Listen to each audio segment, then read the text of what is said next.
tagabantay ka dyan sa pusa. Kumakain yung pusa eh, binabantayan mo.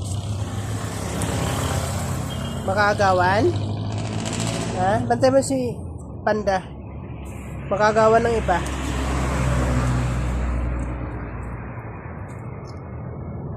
Bantay ka doon. Ayun o, bantay ka. Bantay mo si Panda. Yan. Bantay mo siya pag tapos.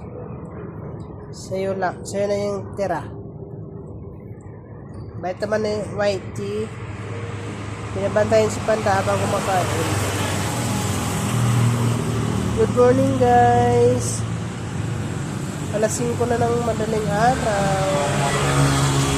Si Whitey tsaka si Panda.